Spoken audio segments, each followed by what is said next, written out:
All of it goes into designing a really fun map that players will play thousands of times.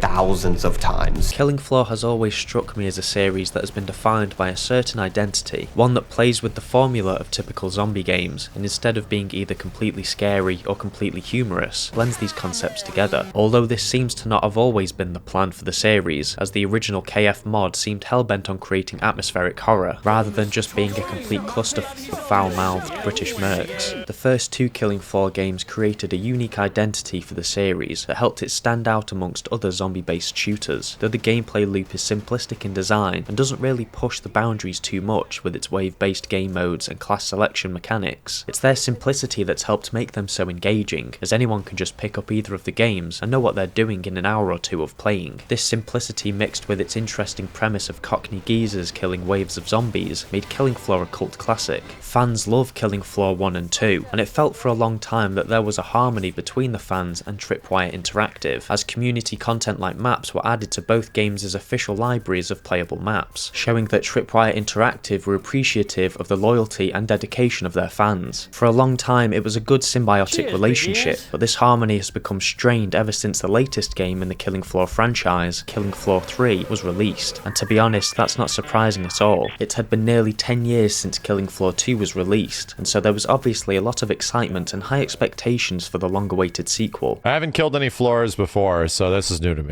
That was slated to have a much bigger budget and visual and gameplay improvements the series had never seen before. Despite these promising ideas and intriguing developer comments, Killing Floor 3 was a major disappointment for most fans. These concerns began even before the game was released, with many of the fans questioning some of the changes to the simple formula the previous Killing Floor games were praised for. It's shit! Tripwire themselves acknowledged they made mistakes and quickly postponed the game's launch after backlash from the beta.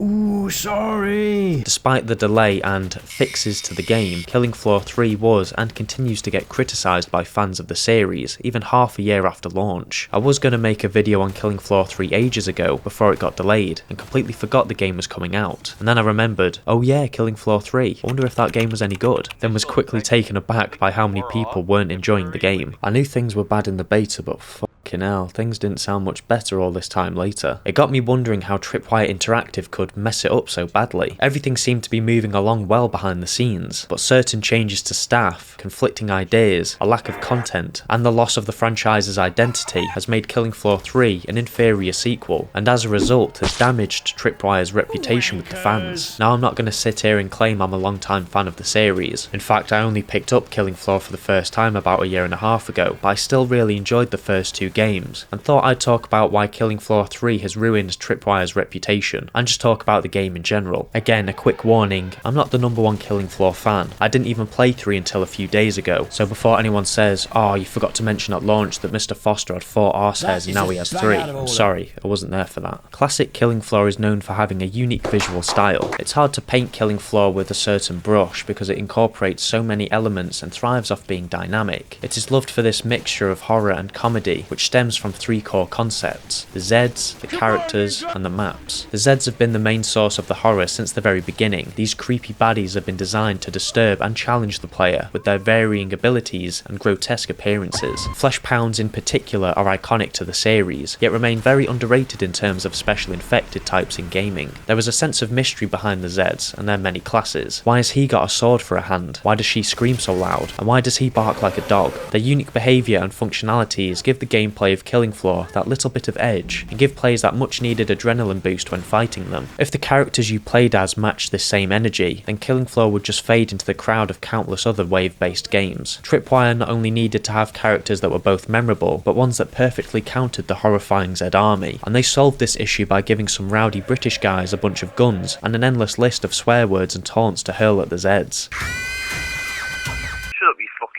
The sheer amount of bizarre characters available to play as in the original Killing Floor is pretty impressive, and though they don't have much going for them in terms of character and background, they make Killing Floor so much more memorable than it would have been, due to their ridiculous nature and over-the-top personalities. I like the big ones, don't you? Yes. The designs of the characters also add to this, as they give the game a sandboxy feel with its sheer vastness and lack of uniformity. Killing Floor 2 carried on this trend with its characters, but made each character feel a little bit more different with unique voices.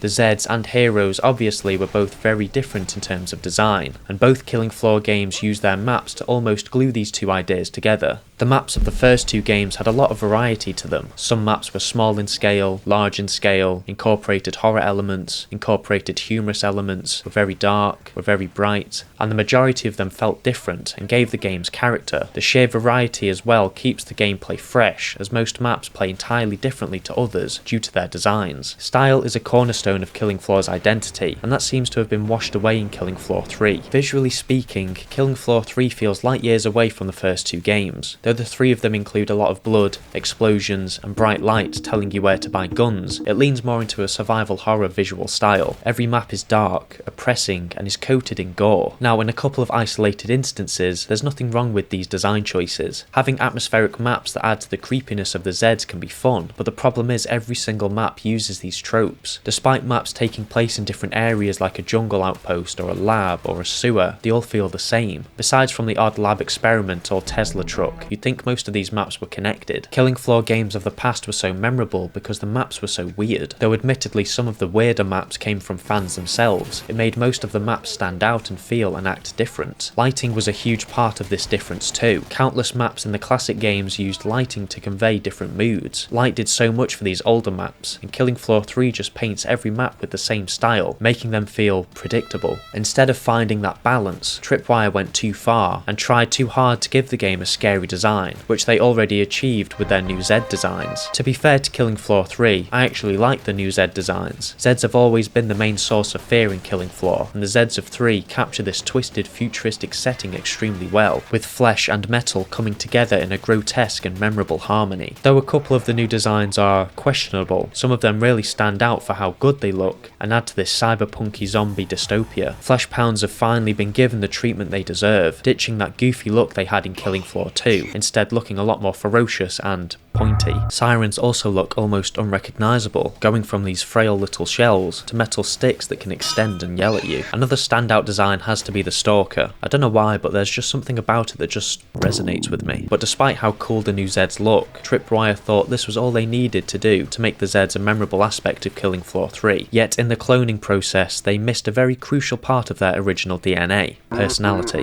Zeds in the past not only looked creepy, they also sounded creepy. Many Zeds would just mumble under their breath about how much they hated humans. Others would talk about the pain they were feeling and wondered what had happened to them. Others would have voice lines that took you by surprise and made every hair on your body stand up. And others would confess their love for trousers.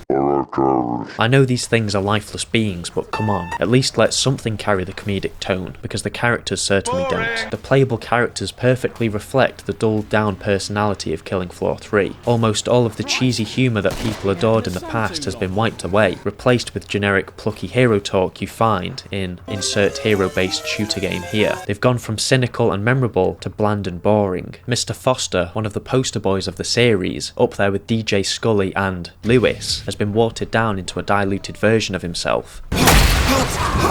Hopefully Mrs. Foster, my beloved, hasn't been changed too much. Oh right, yeah, that's not possible because there's only 7 characters in the game. Killing Floor 3 launched with a noticeable lack of content, which was enough to turn a lot of people away from the game, and you can't blame them. Killing Floor 1 and 2 have huge amounts of content. There's so many maps between the pair of them that help keep the gameplay fresh, and they add a lot of variety to the game as already mentioned. Don't like a certain map? No problem, play one of the other many other maps available. In Killing Floor 3, you don't really have that luxury because as of January 2026, there are a total of 9 maps. Some people see this as a positive because back in day, Killing Floor 2 launched with 3 playable maps. That may be true, but when you look at the sheer number of maps from previous games, was it so hard just to remaster them and put them in 3? The game didn't even launch with 9 maps, it launched with 8, and that last map only got added 5 months after the game launched, in Operation Breakout. You know what that new DLC added 5 months later? A new Zed and a new character. Sounds pretty cool until you realised this Zed and character were both in the first 2 games. It's hard to imagine Killing Floor without stalkers. It's like imagining a car without wheels, but Tripwire went ahead and launched the game without these invisible baddies anyway. DJ Scully, another fan favourite icon of Killing Floor, was only just added in this update. This practice of taking stuff that was already in past games, then removing it in later releases to just drip feed it back into the game, is a scheme I'm sick of, and I'm sure everyone else is too. Let this practice die in 2025, please. Killing Floor without its iconic maps, Zeds, and characters is just another boring zombie game. I don't see why most of the maps from the previous games couldn't have just been added in. Well, I do know why, but that point comes later on. Not only would it have helped freshen up the style a bit, it would have prevented the gameplay from getting too stale while they worked on brand new maps. Plus, the majority of people who play Killing Floor are unks anyway, and they don't want anything new. They want the old stuff back. Sewers and radio tower,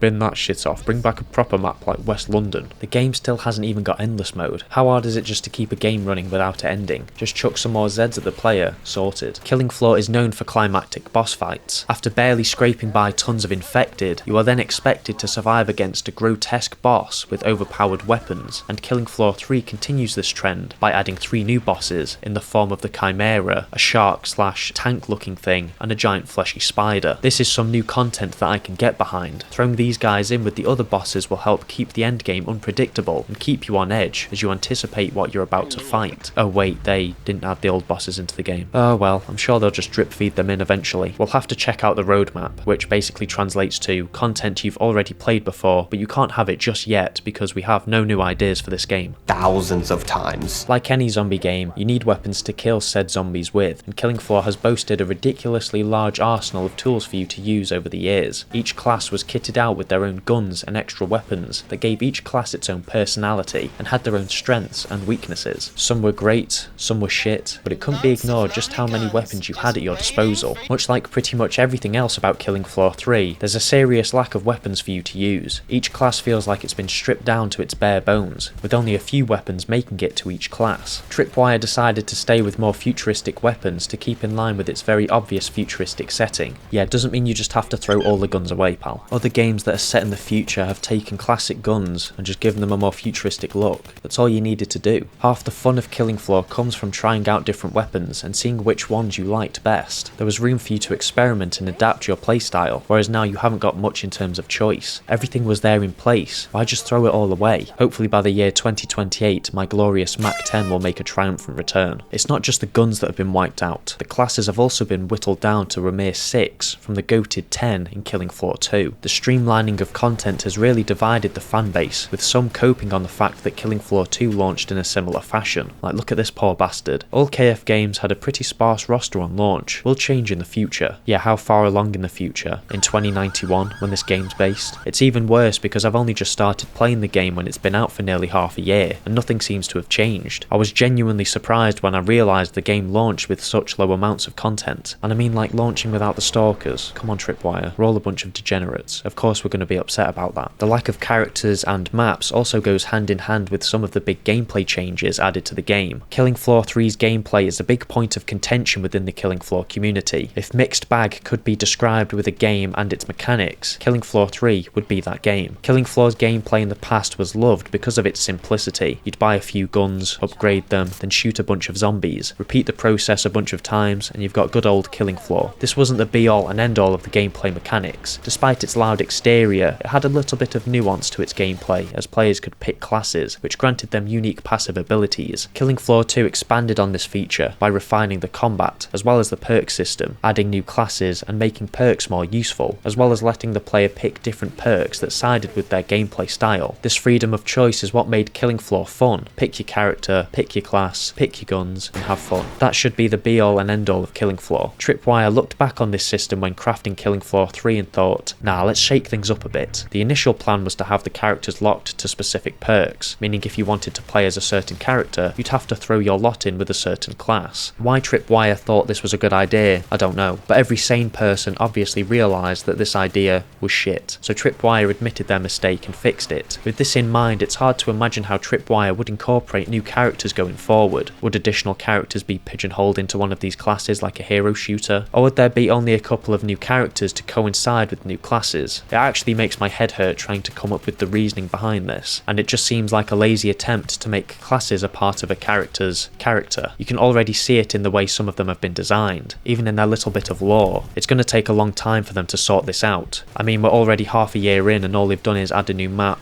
a few guns, a character, and a Z. Great. A surprising silver lining within all of this mess is the overhauled perk system. Progression has now been expanded on, giving each class multiple perks that unlock every couple of levels or so. This addition is a pretty good one in my opinion. Despite what people think about certain aspects of the game, this definitely elevates the classic perk system and makes focusing on a specific class a lot more rewarding. Now, something that should be a great addition on paper but kind of ends up being pointless is the weapon customization. Players can now find resources in the battlefield after killing Zeds and shooting security cameras. These resources can then be used to craft new attachments for guns, allowing you to tweak a certain weapon's attributes. You can even give these new guns names, which is a fun little bonus. Despite being a cool concept, it doesn't really add much to the gameplay, and the reason for that is because guns are too easy to obtain in the early rounds. It takes barely any rounds before you're kitted out and practically at the final stage of your evolution. Past Killing Floor games felt a little more challenging, as you had to save your dosh and gradually work your way up to the weapons you wanted, whereas now it feels like a breeze getting to the gun you're after.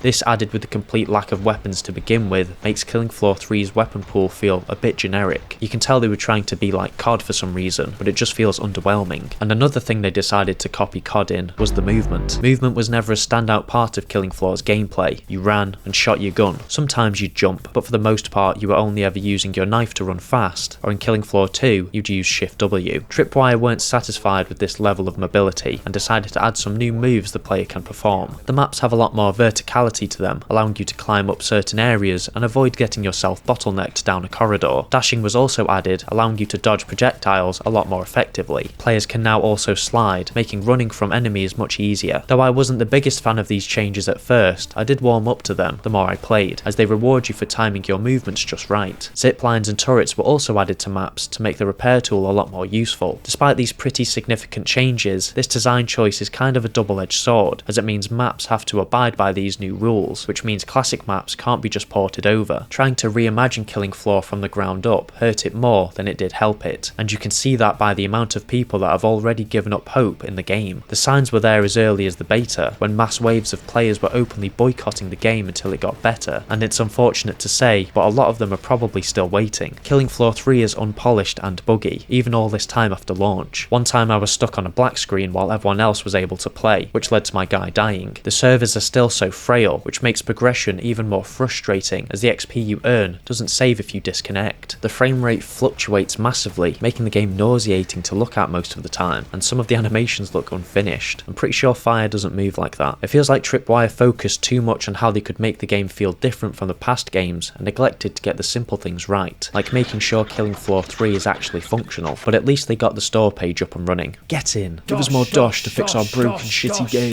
The biggest problem with Killing Floor 3, by far, is the fact that it doesn't feel like Killing Floor. On paper, Killing Floor 3 kind of looks and acts like any other of the two Killing Floor games. Gameplay is pretty enjoyable and it can be intense at times, but Tripwire forgot about the smaller things that make Killing Floor so fun. As I already mentioned, the game takes itself too seriously. It lacks those little flourishes that keep the other games entertaining. Killing Floor maps used to contain fun little secrets for you to find. Though a seemingly insignificant detail, they encourage you to explore every inch of these maps. It also reminds you just how silly these games are, as you are essentially on an Easter egg hunt while fighting zombies. Tripwire replaced this with more conventional narrative elements. Every new season adds a quest line for you to follow. This sounds pretty fun, until you realise all you have to do is find a thing, do another thing, survive the game, then do that again on a different map, and then do it again on another map that you already did it on, and then it just gets boring. Not being funny, but I had more fun looking for snow globes. Maps used to be fun to explore. Each room felt different and you could practically explore every inch of them, but these new maps just feel bland and repetitive. Why even have a cave if I can't explore it? Just please let me in there might be a snow globe for me to find. Exploring felt so rewarding, especially when you could find guns, armour and ammo lying around. It encouraged you to look around and see what else you could use to help you survive, but now it feels like you don't even have to move that much around the maps anymore, despite all the upgrades to movement, as you're surrounded by turrets and always have plenty of ammo. And what happened to all the seasonal stuff? Was there even any Halloween events or Christmas events? I'm pretty sure there wasn't. Whereas old Killing Floor games would go out of their way to make these events feel special in the game. It wasn't just old Tripwire that made the series so memorable, it was also the fans and the dedication they put into the games. Fan-made maps and mods really elevated the experience, and now that that whole side of the series has basically vanished, you can't deny that this has drastically hurt the quality and life expectancy of the third installment. A lack of variety has totally killed this game for a lot of people, which is a shame, as you can see that there is something there. Despite all the negatives with the game, Killing Floor 3's core gameplay is pretty fun, and that's why the situation is so sad. You can see the ideas and how truly great this game could have been. Even now, Tripwire are trying to clean up the mess they made. You can see this in the newest update, with the addition of stalkers, who for some reason talk, while all the other Zeds don't talk, and the inclusion of a fan favourite character in the form of DJ Scully, almost as if they're trying to compensate and go back on what their original design choices were, i.e. scarier Zeds and boring characters. Bollocks to this. Yet you can't help but think it's too little, too late, and that's clear as day once you realise all the community feedback, and the fact that Killing Floor 2's player count is significantly higher than 3's. Doesn't look too great when a nearly 10-year-old game is mogging on your newest installment. If people want to play a Killing Floor game, they'll either play 1 or 2. 3 will rarely ever cross anyone's minds, and that goes for me as well. Of course, if they added that baddie back in, then I might be encouraged to come back.